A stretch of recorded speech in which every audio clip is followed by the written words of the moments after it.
All right, the next one was Carrie and Jason. Jason, you, from the DLA. Jason, you're the civil engineer, right? Yes. From WT Civil Engineering. WT Civil Engineering. And Carrie and Jason made a presentation. I think everybody's seen it. Let's talk about questions given your presentation. And I got a bunch of them, so I want you to look in the camera, which is right over here, and I want you to say to me, if you are building on something that causes undue damage to another person or increases flooding, MWRD will not let you build. Am I right? Yes. Yeah. Okay. So all plans that we develop need to be approved by MWRD. Yes. And that's guaranteed, it has to be done to be able to do that, right? Yes. Then my other question is,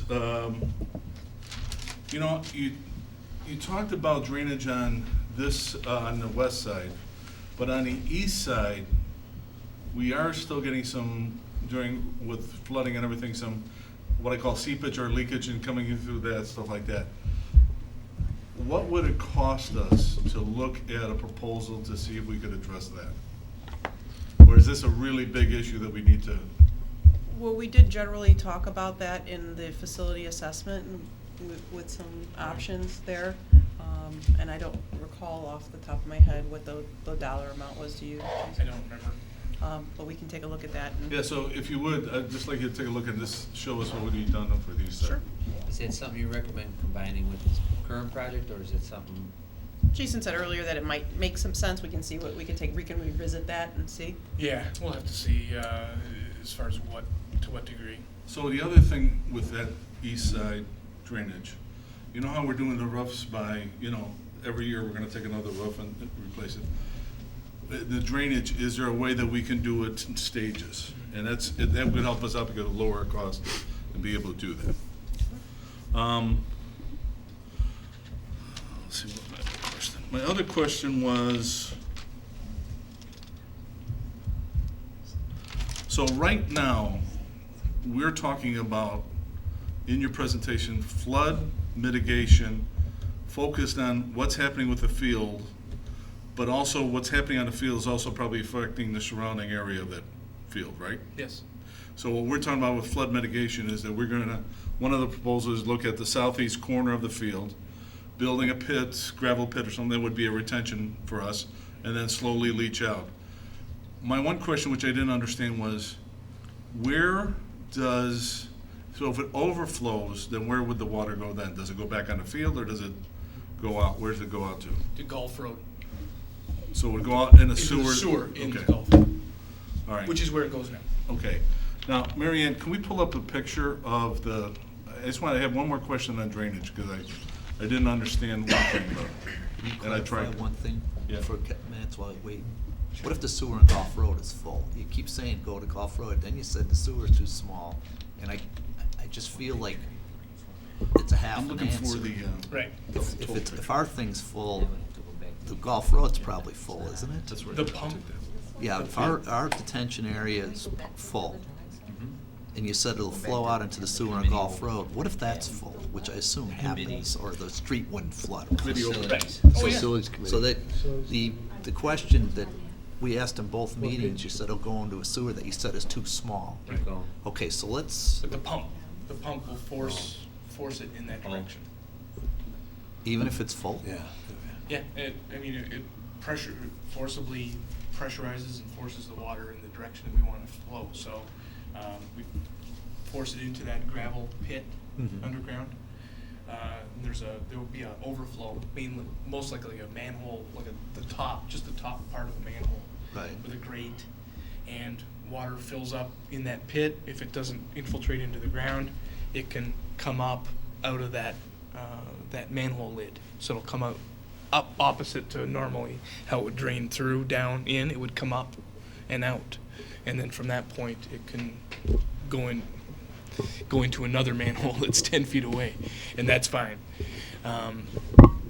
Or it can just stay on Gulf Road. Yeah. If you had some type of berm to Right. prevent it from getting Separation. back. Yeah. Yeah. so here's my other thing is, so if I look at that drawing up there, right now the football field and drainage on the east side goes into Gulf Road, right? Yes, And then Gulf Road goes up to Rockefeller and then hooks into a line there. yes, A little bit bigger line, and then that line goes all the way over to where the cul-de-sac is. yes. Then where does that line go? We didn't survey beyond that point, but we know that keeps going. I'd made a note here to get an atlas map of the whole network, the whole village network of sewers. Yeah, Hopefully I can get that okay. later this week. So it comes out west or north? It goes north for at least a short distance. We don't know how, Okay. to what degree, but All right. we'll find out more If you can detail. get that, that would be helpful coming through there. One question somebody brought up, which, Tim, I think you brought it up, which I think is good, is when you're doing the borings on the football field, how do you do that without wrecking the field? They'll vacuum the rubber, the infill that's in there. They'll vacuum that out, and they'll cut the carpet in an I shape or an H shape, depending on and they'll butterfly it open. Okay, And they can do their drilling through that opening, and then Okay. when they're done, they can glue the carpet back together in that I or H Yeah, shape. Field Turf will be there. They're the manufacturer of the turf, and they'll do the repairs. We're coordinating it with Oz so that they're on site at the same time, and they'll repair it right when they're done. okay. And then the other thing is, any construction we do stands, even stands and has to be ADA approved, right? That's correct. All right. That's all I have. Does anybody else have any questions? I'll start with Mike and we'll work our way around. I'll come back. All right, I don't have any. Laura? Yeah, I have a few. At first, I'd like to say, as a board member, certainly I'm concerned, I think my peers are concerned about everyone's safety. I don't think we'd ever suggest anything that was unsafe, and it breaks my heart. I know everyone's passionate about this, but I certainly don't, our North Riverside families, I don't think that this is a lost area of our district, so I would hope that anybody watching this committee meeting doesn't think that we think that. We talked about surveying our property. Do we know what our boundaries are? Yes, they're online for the Board of Education. Do And we the have it, committee. do we have it up here? We do not have it up here. On the website. They have. They have it. What's the question? Well, because we were looking at, so the area around the tennis courts Marion, can you move your mouse so you're not having those other pictures up? and the green space. So is the green space part of our property? Yes. That's all our property. And then where does our property go behind the current bleachers? To the west, To the west. the green space and the tennis courts that are on the drawing there. And You see that dark line? That's your Right. property. That's your property. so the property line's right behind the current bleacher? Right.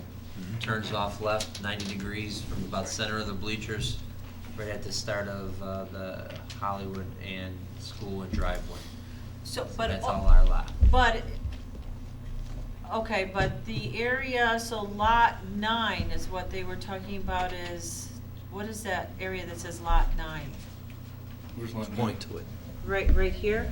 Oh, That's theirs. That's Hollywood. Hollywood. Well, 3/4 of it is theirs. Three-quarters. A quarter of it's ours. Quarter of it's Of the ours. lot. That's what I mean, okay, so the area there, so in the, what we're calling the green, everything up here that's outlined, that's all ours, right? Yeah, the shot put and discus circles right behind. That's And, not. and it butts up against Hollywood School, Yes. Correct, but it's technically district property, district practice fields. okay. So, and so this high school has been sharing this space or allowing the public to use this space then? There's holes cut in the fence. There's There's holes. no fence on one side. I'm sorry. Excuse me, ma'am. There's And holes. there's a section missing. There's a section missing of the fencing.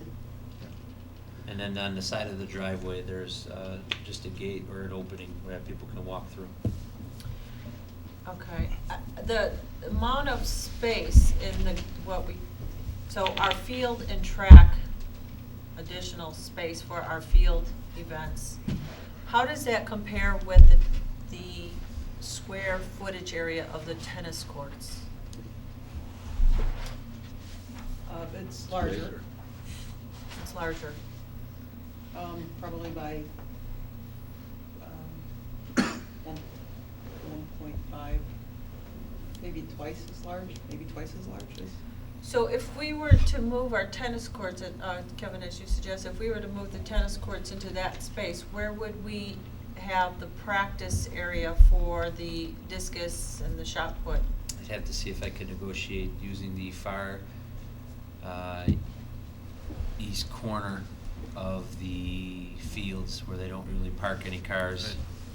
It's kind of like a little bit of a floodplain. We have gravel already there for our dumpsters and our athletic entrance. We would put 2 or 3 square pads there that they would just throw out into the field. So we would be able to have parking on site, because it seems to be concerned about safety, and we would also be able to have tennis courts on site. Right, we would move the tennis courts closer to the school where the current Right. shot put and discus are. Right. And then use the current paved area for parking. The only thing I need to try to work up in my talks with the zoo and the forest preserve is could we use that far east corner to throw the shot put and discus? Which only happens during track season, right? Yeah, and I think we host 3 to 4 track meets a year. So 3 or 4 events. 2 of those are during the week, which probably wouldn't even impact. Well, there's 2 constraints with that. One is you're paving that, so you get the flood issue. And second, that space, I believe, is used by football for extra practice space. Correct. So it's not like it's not just used for track. So So, one thing we talked about doing is on the end zone of one of the, if possible, both. We saw Kerry took, I think it was Morton, when we went, they just put the new turf field in, but they filled in the, Kerry, if you can point to just past the end zones, between the track and the end zone. They filled it, they had that all astroturfed in. So that could be an additional practice space on one side, and then they put the high jump on the other side. And they had it basically where the turf could move off for the pole vault as well, where the kids ran on the turf and then just had the pole vault hole dug out and were boxed in. But that would be a way to pick up possibly some additional practice space if we had to pave over and put the tennis courts over the current track space or practice field. Well, and if we had the tennis courts there and we use permeable pavers for the tennis court, we wouldn't lose any ground that could absorb same amount of water that it absorbs now, You correct? can't I use don't know that if you in could use tennis permeable courts. pavers for tennis courts. No, but for the parking. Correct. So then we would just, it would be almost an even exchange, The But it key- does cost more, right? Am I right, Drew? Yeah, a lot more. yeah. a lot more.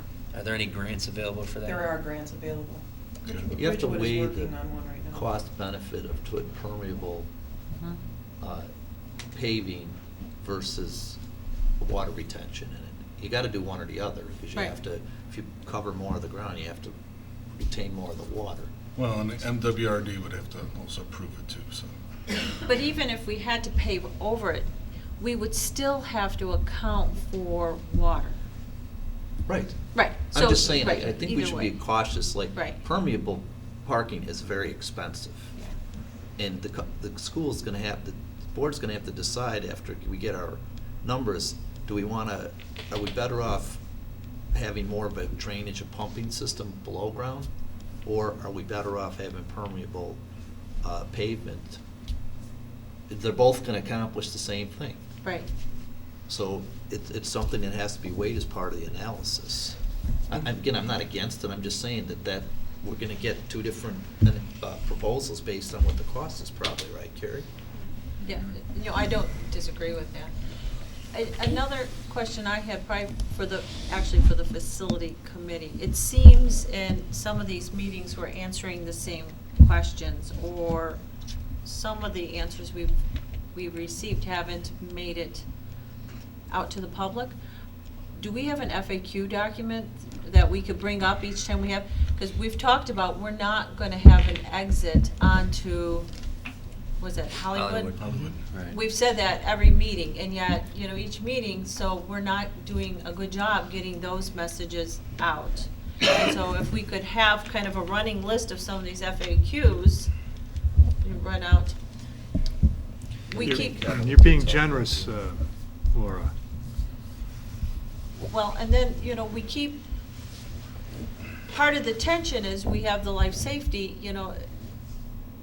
we have 85 students who live far from the district, who can't walk to school.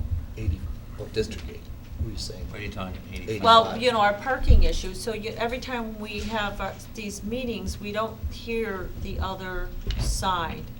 True.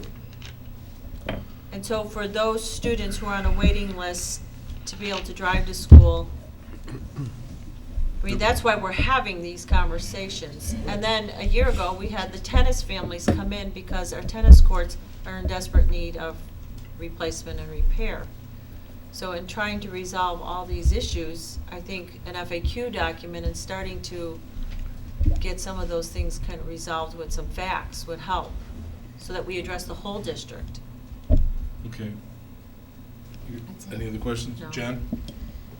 No, You that's a list? good idea, Laura. Things, Kevin's working on a lot of stuff, and I think once his negotiations bear fruit, then, we'll have some more definite answers. Okay, Tim?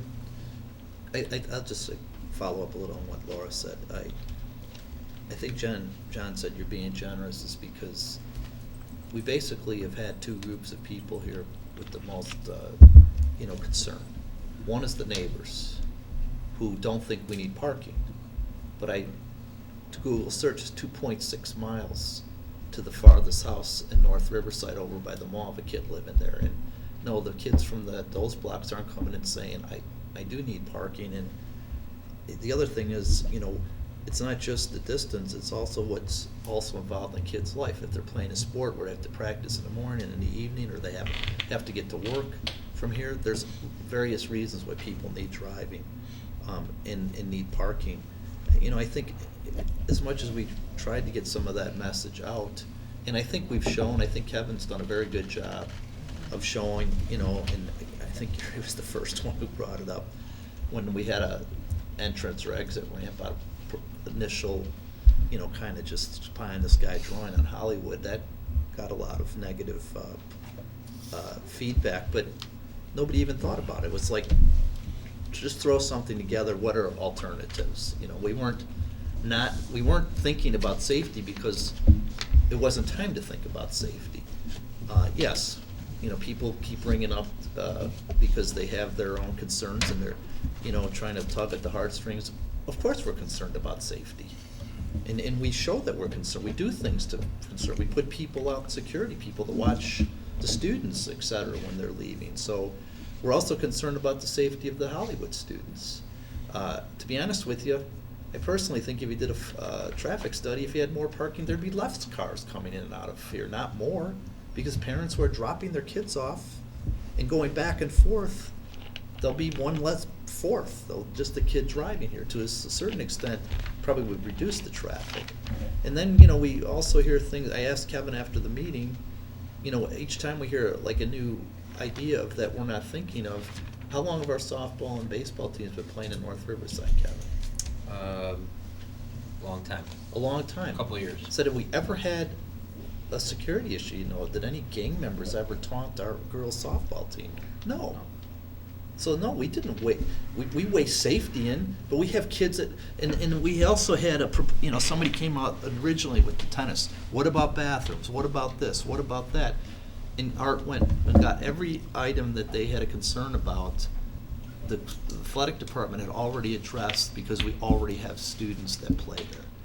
So our message has always been the same. A, it's the board's responsibility to take the whole district into account in all its needs. B, we'd rather not move any. We wish there was no sports off our property here. But the fact is, we're landlocked. And Kevin's put a lot of effort to try to work with the zoo, and he's still trying to do it, but, clearly it's not, they don't, rightfully so, they have their own needs, and they're not overly concerned they're not gonna do something that is kind of against their future to accommodate our future needs. If it works together, they'll do it. So, I think we talked about the FAQ before. I think it's a good idea. Of course, then it's like us sitting down and doing it, so we could talk to Kevin on the side. I think that clearly people, I would hope the bigger concern of people in the neighborhood is that we don't cause additional flooding, and we're clearly showing that you just, unless everybody misses the boat, our consultants, 5 different permitting, government agencies, we're not gonna create more flooding, because we're not allowed to do that. The green space, sure, we'd rather not give up green space to the extent, we're gonna have a part of the discussion today. And again, like you said, I read the petition, it's well-written, but, we need it here because there's tennis courts good for the community. Well, our district also serves North Riverside. So if we're putting tennis courts in North Riverside, we are still serving a similar portion of our community. A, and B, there's more economics to it, because the deal was if we built them, they'd maintain them. Well, that saves us money for the 25 years, whatever we're proposing, that we'll have to reconsider as the board considers whether we should try to leave the tennis courts here as one of the alternatives. So, although I think the FAQs are a good idea, and you can never do too much communication, I think our message has been pretty similar, and we are trying to respond to what people are raising. Okay, Gary, do you have anything? No. Mike? I agree with a lot of the comments that have been brought up. At this point, I'm not going to comment further, except, there was one mathematical scenario where if 48 people showed up at a board meeting to say they were against this parking lot, and that showed that a vote would be 48-7 if the 7 board members went along with that parking lot. Well, if we have a waiting list of 65 families who are trying to get parking for their students for whatever reason, and you brought up some great points, maybe they didn't need to go to work, maybe the parents work all the time where they can't get their student to 2.6 miles here, so it's the best for their family to attempt to get a parking pass here. That's 65 families that apparently would be in favor of some type of additional parking. And I just think that there is a silent majority here of people who support what we're trying to accomplish, that we're trying to address all these issues. And it's very complex, and it's very, it's a moving target, because, as Dr. Skinka said, we talked to the county, and we talked to the zoo, and we floated several ideas for parking, and we were told no, and now we come back and, it looked positive for the easement, and then the easement didn't go through, and now maybe we're circling back to maybe one of the prior proposals that we tried to put on the table is back on the table. So, the parking tennis court issue, I don't believe is truly ripe yet, right? Because we have to wait to see how that comes out, and we're more moving forward with the track stadium, the crumbling stadium, and the falling apart track, and the flooding field, and the bleachers that are not compliant because people can fall through them, and then on the east side, the leaking of the roofs, or we don't even know how old all our roofs are. That's really disappointing to me, that you can't walk into the office here at the school and find any historical data on when we replaced our roofs last in each section that we have on our internal map. So I'll just stop with that. Okay. More to come. I'd like you to stay, though, because we're going to talk about the construction manager, and also talk about the architect's memorandum. Well, before because in our agenda, so as Mike said, do we need to then move our discussion to the bleachers. We haven't talked any, so like Mike said, it's probably premature to have the tennis court parking discussion now.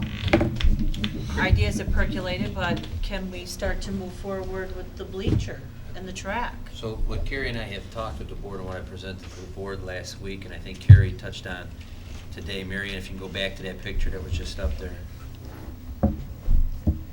And I'd also like to say that we are promoting alternative to driving to school by diligently working on this bike path See?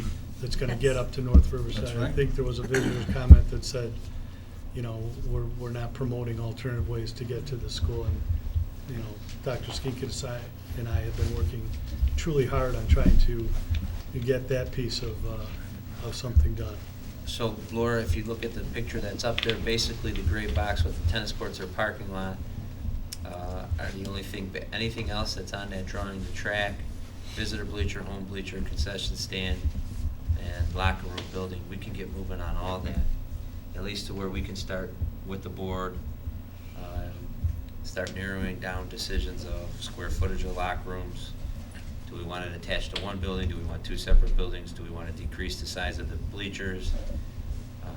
All those kind of things we could start working out now, start doing those processes so that by January, we can start the bid process.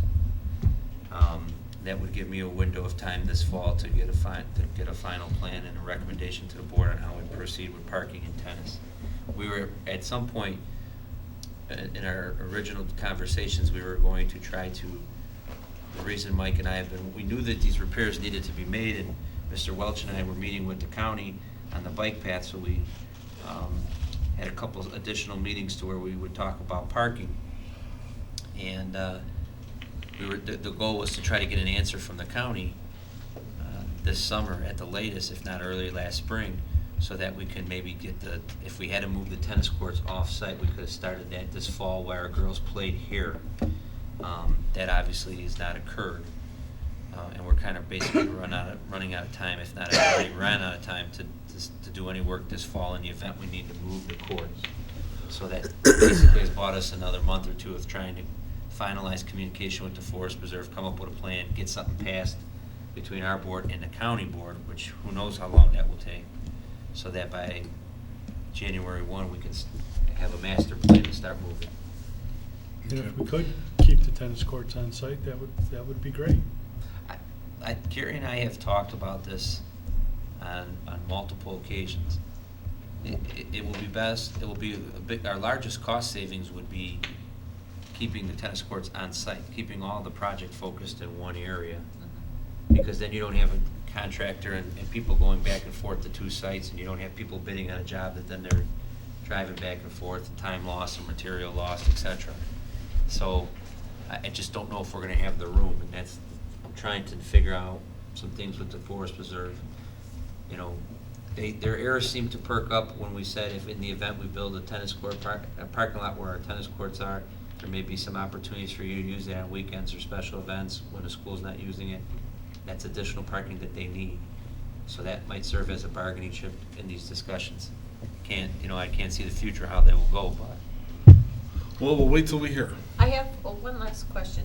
That rectangle in the upper right-hand corner, which would be north of the garage, what is that? The auto shop. That's the auto shop. in the I thought garage. the small square one was the auto shop. No, Does it's the auto shop go all the Jerry way to the Evans. corner? Yeah. Mm-hmm. Oh, I see. This is the garage. Oh, I see. That's the auto shop. It's a That large was like, building. how much was that? Was that $1 million or? I don't The know. auto shop, $1.5 million. Million and a half. All right, so I'm gonna ask you to move off so we can do visitors' comments. The visitor Jason, statements. We could let Jason go to. Jason, you can go. Okay, thank you. Sorry, I'll see you Gary, again, you no gotta problem. stay. Gary, I'm sorry. You gotta stay. At least you're not staying till 1 o'clock in the morning, you know.